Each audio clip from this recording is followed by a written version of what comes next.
कबाड़ से करोड़पति।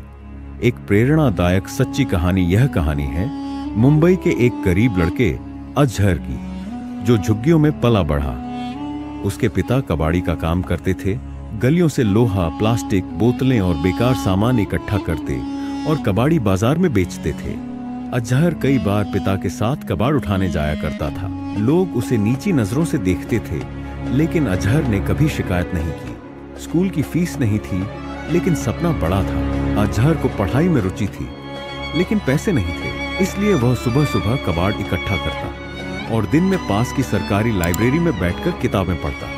जब दोस्त सिनेमा और मोबाइल में व्यस्त रहते, अजहर बिजनेस आइडियाज, जुगरात जर्नल और महान उद्यमियों की जीवनी पढ़ा करता। एक दिन जब वह अपने पिता के साथ एक पुराने गोदाम से कबाड़ उठा रहा था, तभी उसे एक पुराना कंप्यूटर मॉनिटर मिला।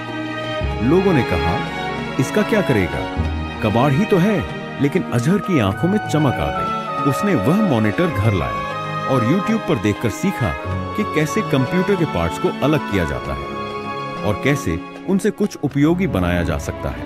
वह दिन और आज का दिन, अजहर ने अपने झुग्गी के एक कोने में ई-वेस्ट रिपेयर का छोटा सा काम शुरू किया। वह पुराने कंप्यूटर, मोबाइल और टीवी के पुर्जे इकट्ठा करता, उन्हें रिपेयर करता और सोशल मीडिया के जरिए बेचने लगा। धीरे धीरे उसके ग्राहक बढ़ने लगे। उसने आसपास के बच्चों को यह काम सिखाना शुरू किया।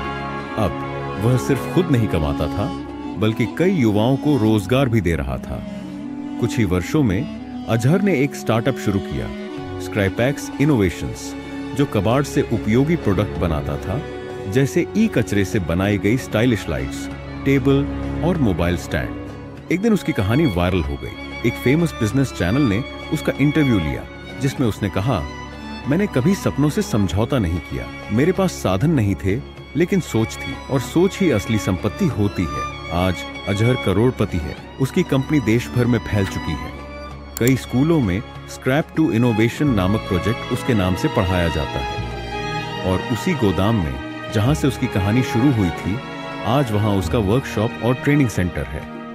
कहानी से सीख, साधनों की नहीं, सोच की कमी सबसे बड़ी गरीबी होती है। हर कचरे में कोई कीमती चीज छुपी होती है, बस नजर चाहिए। जिंदगी में कोई भी काम छोटा नहीं होता, सोच बड़ी होनी चाहिए। Life changing true story.